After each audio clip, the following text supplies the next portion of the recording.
This is Instant News. Today's topics are: Irrefutable evidence Georgia electoral officer admits fraud, US Attorney General authorized to investigate election fraud, polls show Biden is not elected, voting machines turns Trump into Biden, election cheating pulls out Pelosi.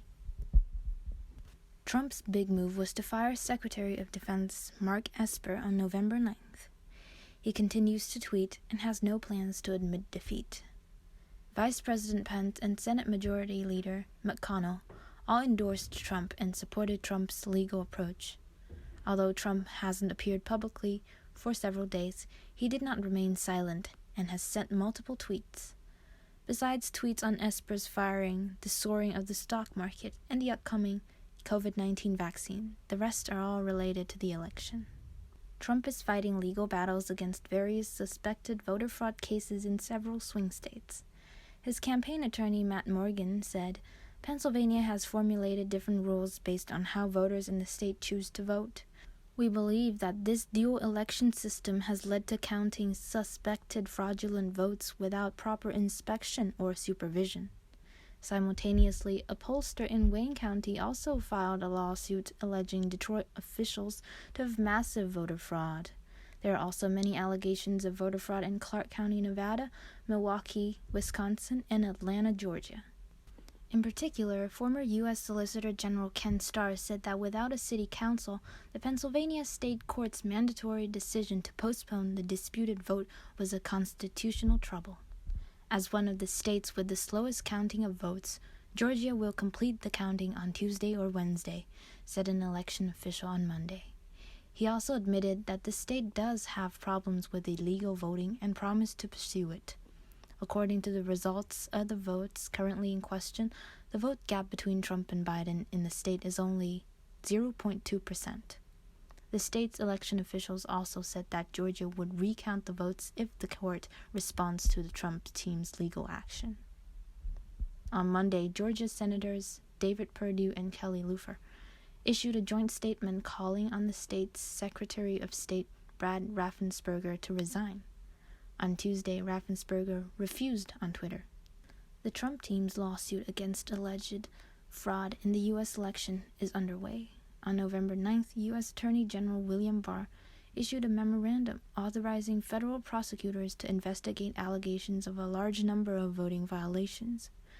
Federal prosecutors in various regions are specifically assigned to make substantial charges against voting violations before the general election results are officially certified.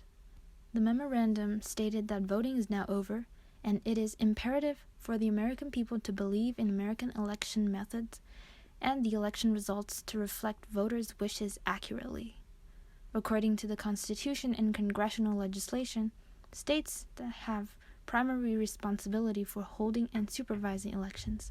However, the U.S. Department of Justice also has a responsibility to ensure that federal elections are conducted in a way that the American people fully trust the election process and the government. The Trump team officially launched a comprehensive legal action on the 9th to safeguard the election's fairness. Voters in all 50 states are holding Stop Stealing rallies. The people said they would protest indefinitely until the end of the election fraud. The U.S. presidential election has been controversial. Many U.S. media have declared Biden's victory. Biden has also announced his victory in the election.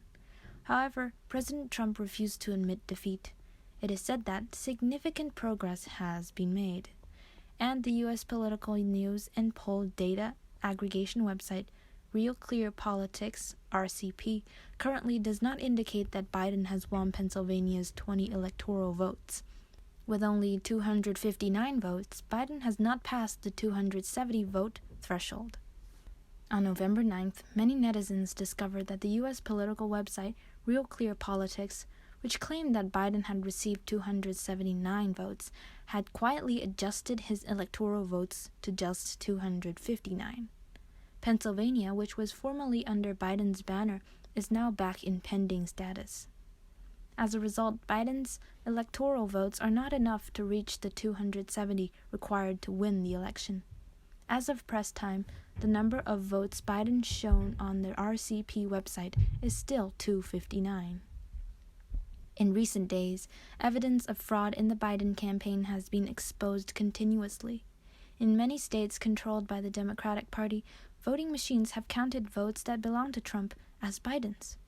Speaker of the House Nancy Pelosi was also involved, and her chief of staff was accused of being an executive of the company that produced the voting machines.